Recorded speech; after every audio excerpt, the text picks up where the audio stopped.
یہ قصہ ہے دیہات میں رہنے والے زاہد اور فاطمہ کا۔ یہ دونوں گاؤں کے ایک چھوٹے سے گھر میں رہتے تھے۔ گزر بسر اچھی ہو رہی تھی، لیکن ایک بات جو پریشان کرتی وہ یہ تھی کہ شادی کے 5 سال ہونے کے بعد بھی اللہ تعالیٰ نے انہیں اولاد سے محروم رکھا ہوا تھا۔ وہ اس وجہ سے بہت پریشان تھے، مگر وقت گزرنے کے ساتھ ساتھ زاہد کا رویہ بدلنا شروع ہو گیا۔ اس نے فاطمہ کو نظر انداز کرنا شروع کر دیا، یہاں تک کہ اسے حقیر بھی سمجھنے لگا۔ لیکن فاطمہ نے بڑے دل کا مظاہرہ کیا اور اس کی ہر کڑوی بات کو نظر انداز کر دیتی۔ اسی طرح مزید 2 سال گزر گئے اور 7 سال گزرنے کے بعد اللہ تعالیٰ نے انہیں ایک بہت پیاری بیٹی سے نوازا۔ فاطمہ خوشی سے پھولے نہیں سما رہی تھی۔ بظاہر تو زاہد خوش تھا، لیکن وہ اندر سے بہت پریشان تھا اور بیٹی کو بوجھ سمجھ رہا تھا۔ فاطمہ اسے سمجھاتی کہ یہ بات آپ کو زیب نہیں دیتی۔ اللہ تعالیٰ نے ہمارے سونے آنگن میں اس بیٹی کے ساتھ روشنی بھر دی ہے، لیکن زاہد اس کی ہر بات ایک کان سے سنتا اور دوسرے سے نکال دیتا۔ اسی طرح مزید 1 سال گزرنے کے بعد اللہ تعالیٰ نے انہیں ایک اور بیٹی سے نوازا۔ پھر 2 سال مزید گزرے تو اللہ تعالیٰ نے انہیں تیسری بیٹی عطا فرمائی۔ اب تو زاہد کا رویہ اس کے ساتھ بہت برا ہو گیا۔ وہ بات بات پر اس کی تذلیل کرتا۔ فاطمہ اسے بہت سمجھاتی، لیکن وہ اس کی ایک نہیں سنتا۔ وہ اس کی ہر بری بات کو صبر کے ساتھ برداشت کر لیتی، لیکن اس کے مظالم کی انتہا یہاں ختم نہ ہوئی۔ ایک دن اس نے اسے طلاق دے دی اور کھیتوں کے پاس ایک جھونپڑی بنا کر اپنے گھر سے نکال کر اس جھونپڑی میں بھیج دیا۔ فاطمہ بہت پریشان تھی، لیکن مرتی کیا نہ کرتی۔ اس نے بچیوں کو ساتھ لیا اور اس جھونپڑی میں چلی گئی۔ ابھی اس واقعے کو کچھ ہی دن گزرے تھے کہ فاطمہ تک خبر پہنچی کہ زاہد نے ایک لڑکی سے بڑی دھوم دھام کے ساتھ شادی کر لی ہے۔ اس نے اللہ تعالیٰ کی رحمت کو ٹھکرا کر اپنی زندگی کو بہتر بنانے کا سوچا ہے، لیکن وہ نہیں جانتا تھا کہ ایک ظالم اور جابر شخص کا انجام کبھی اچھا نہیں ہو سکتا۔ فاطمہ کی بیٹیاں بہت چھوٹی تھیں۔ فاطمہ زکوٰۃ اور صدقات وغیرہ سے اپنی بیٹیوں کا پیٹ پالتی۔ اس کی بیٹیاں بہت تنگی کی زندگی گزار رہی تھیں، لیکن فاطمہ سب کچھ صبر کے ساتھ برداشت کرتی اور اس نے امید کا دامن نہیں چھوڑا۔ اسے امید تھی کہ اللہ تعالیٰ کہیں نہ کہیں سے اس کے لیے آسانی کا راستہ ضرور نکالے گا۔ دوسری طرف زاہد کو اللہ تعالیٰ نے ایک بیٹے سے نوازا۔ وہ بہت خوش تھا۔ اس نے جیسا چاہا تھا ویسا ہو چکا تھا۔ اس نے سارے گاؤں والوں کی دعوت کی، خوب خوشیاں منائیں۔ اب تو گاؤں والوں کے ہاتھ نئی بات لگ چکی تھی۔ کوئی فاطمہ کو بری عورت کہتا اور کوئی کہتا فاطمہ اگر اچھی عورت ہوتی تو کیوں اتنی ذلت بھری زندگی گزارتی۔ زاہد کو آج بہت کامیابی کا دن لگ رہا تھا، لیکن وہ آنے والے دنوں سے بے خبر تھا۔ انسان کے لیے کیا بہتر ہے اور کیا غلط، اس کو اللہ تعالیٰ ہی جانتا ہے۔ وقت تیزی سے گزرتا رہا، دن مہینے اور مہینے سالوں میں بدلتے رہے۔ اسی طرح 3 سال گزرنے کے بعد اللہ تعالیٰ نے زاہد کو ایک اور بیٹا دیا۔ پھر مزید 1 سال گزرا تو زاہد کے ہاں ایک اور بیٹے کی ولادت ہوئی۔ اب تو زاہد نے اپنے آپ کو بالکل درست سمجھنا شروع کر دیا۔ شیطان نے اسے بڑھاوا دیا اور وہ اپنی ہی مستی میں گم رہا۔ ایک طرف زاہد غلط ہو کر بھی عیش و عشرت کی زندگی گزار رہا تھا، جبکہ دوسری طرف فاطمہ مظلوم ہونے کے باوجود زکوٰۃ، فطرات اور صدقات وغیرہ لے کر اپنی معصوم بچیوں کا پیٹ بھرتی۔ وقت تیزی سے گزرتا رہا۔ اب زاہد بڑھاپے میں قدم رکھ چکا تھا اور اس کے تینوں بیٹے جوان ہو چکے تھے۔ ایک دن زاہد نے اپنی بیوی سے کہا کہ ایک خوبصورت اور امیر گھرانے کی لڑکی دیکھو تاکہ ہم اپنے بڑے بیٹے کی شادی کر سکیں۔ دوسری طرف فاطمہ کی بیٹیاں بھی جوان ہو چکی تھیں، لیکن وہ انتہائی غربت کے عالم میں تھی، نہ اچھے کپڑے، نہ زیور، نہ شادی کی کوئی امید۔ ادھر زاہد اپنے بیٹے کی شادی کی تیاریوں میں مصروف تھا کہ اچانک اس کے بیٹے نے ایک سوال کیا، ابا جی، کیا آپ میری شادی پر بڑی امی کو بھی بلائیں گے؟ حقارت سے کہا، نہیں، مجھے کیا ضرورت ہے اپنے گھر کی خوشیوں میں اسے شامل کرنے کی۔ پھر بھی اگر تم چاہتے ہو تو ہم ایسا کر لیتے ہیں تاکہ وہ آئیں اور دیکھیں اور انہیں اپنی غلطی کا احساس ہو۔ زاہد نے فاطمہ کے گھر بیٹے کی شادی کا پیغام بھجوایا، جسے اس نے بڑی خوشی سے قبول کیا۔ اس نے بڑی خوشی خوشی زاہد کے بیٹے کی شادی میں شرکت کی اور اپنی بیٹیوں کو بھی یہی سمجھایا کہ یہ تمہارے بھائی کی شادی ہے، اپنے بھائی کی شادی میں دل سے شرکت کرو اور سب کی خوب خدمت کرو۔ اس طرح یہ شادی انجام کو پہنچی۔ پھر کچھ وقت گزرنے کے بعد زاہد نے اپنے دوسرے اور پھر تیسرے بیٹے کی شادی بھی کر دی۔ اب زاہد کا گھر خوشیوں کا گھرانہ بن گیا تھا۔ وہ بہت خوش تھا اور سمجھتا تھا کہ میں ایک کامیاب انسان ہوں، اور اپنی کامیابی کو دیکھتے ہوئے اس کی خوشی کا کوئی ٹھکانہ نہ تھا۔ ادھر فاطمہ آج بھی اپنی بیٹیوں کے ساتھ جھونپڑی میں زندگی گزار رہی تھی۔ ان کی غربت کا یہ عالم تھا کہ اگر رات کو کچھ کھا لیتے تو صبح کا فاقہ کرنا پڑتا، اور اگر صبح کھا لیتے تو رات کے کھانے کے لیے کچھ میسر نہ ہوتا۔ اس کے علاوہ اسے لوگوں کی باتوں کا بھی سامنا کرنا پڑتا۔ فاطمہ دن رات بہت پریشان رہتی۔ اس کے کاندھوں پر بیٹیوں کی ذمہ داری تھی۔ اس ذمہ داری نے اس کی راتوں کی نیند اڑا دی تھی۔ اس کے علاوہ بڑھاپے نے اسے کمزور کر دیا تھا، لیکن پھر بھی وہ کبھی ہمت نہ ہارتی۔ دن رات اپنی بیٹیوں کے اچھے رشتوں کی اور اچھے نصیب کی دعا کرتی۔ اس کی دعائیں رنگ لائیں، اور کچھ وقت گزرنے کے بعد ایک معزز اور عزت دار گھرانے سے اس کی بیٹی کے لیے رشتہ آ گیا۔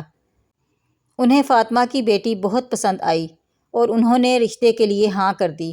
فاطمہ بہت پریشان تھی۔ کسی مرد کے نہ ہونے کی وجہ سے اسے جانچ پڑتال کرنے کے لیے بہت مشکل پیش آ رہی تھی، لیکن اس نے ہمت کی اور خود جا کر جہاں تک ممکن ہو سکا جانچ پڑتال کی، اور اس کے بعد اپنی طرف سے رشتے کے لیے ہاں کر دی، اور کچھ وقت گزرنے کے بعد اس کی شادی ہو گئی۔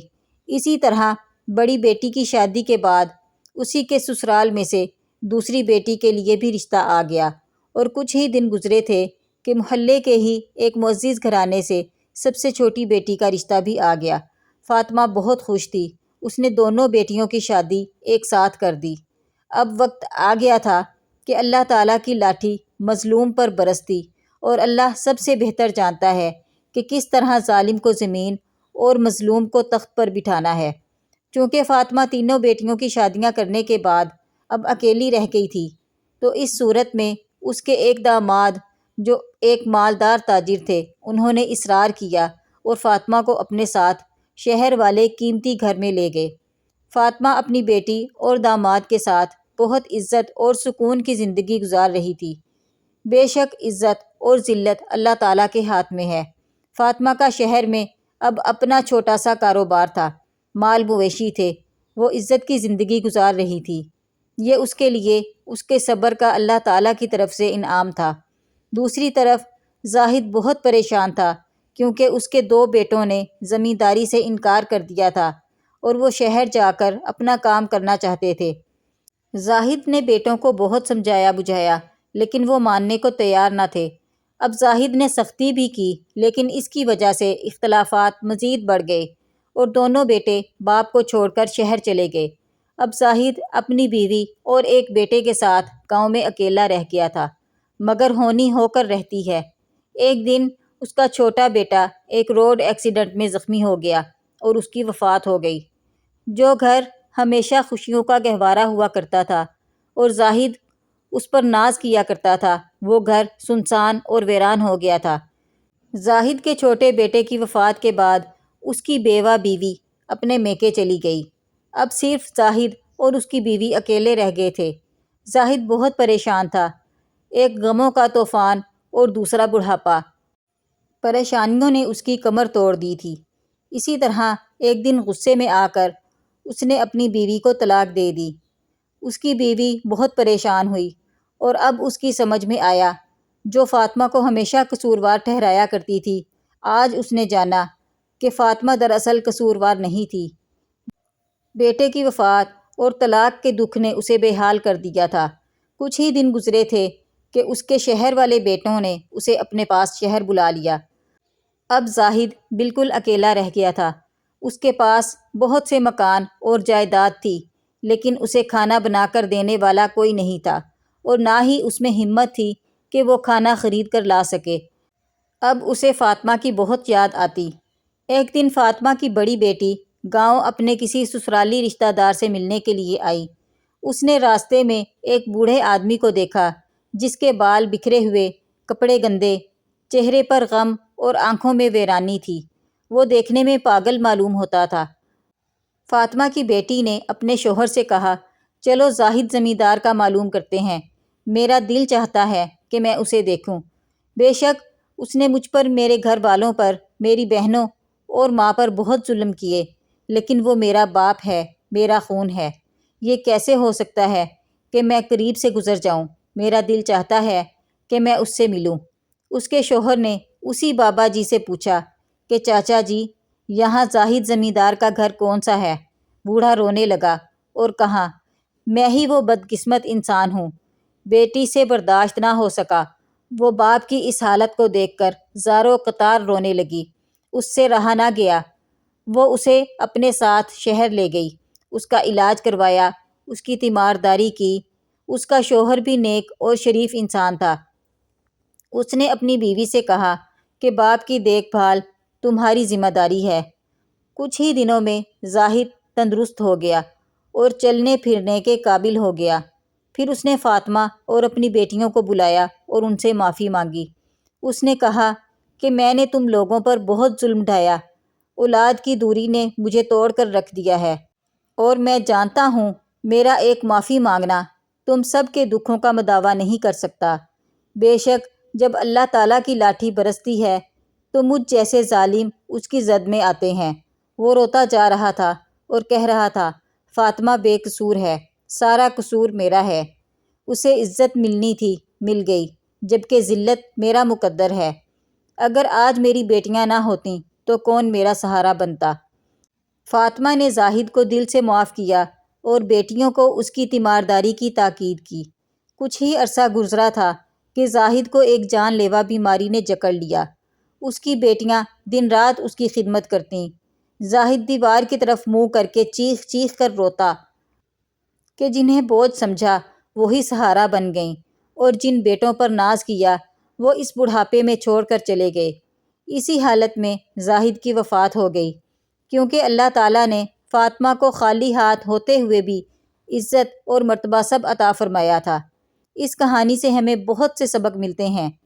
پہلا سبق تو یہ کہ انسان اپنی سوچ کے مطابق بیٹا یا بیٹی مانگتا ہے، لیکن سب سے بہتر وہ ہوتا ہے جو اللہ تعالیٰ اس کے لیے چنتا ہے۔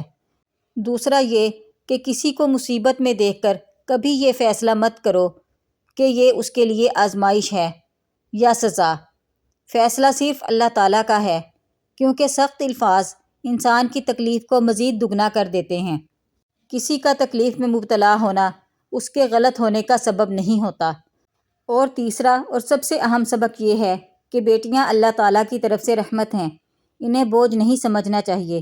اللہ جو دیتا ہے اس پر راضی رہو، اسی میں اصل بھلائی ہے، اور ظلم کبھی کامیاب نہیں ہوتا، اس کا بدلہ دنیا اور آخرت میں ضرور مل کر رہتا ہے۔ کہانی پسند آئی ہو تو لائک، شیئر اور سبسکرائب ضرور کیجیے، اور کمنٹ سیکشن میں اپنی قیمتی رائے کا اظہار ضرور کیجیے۔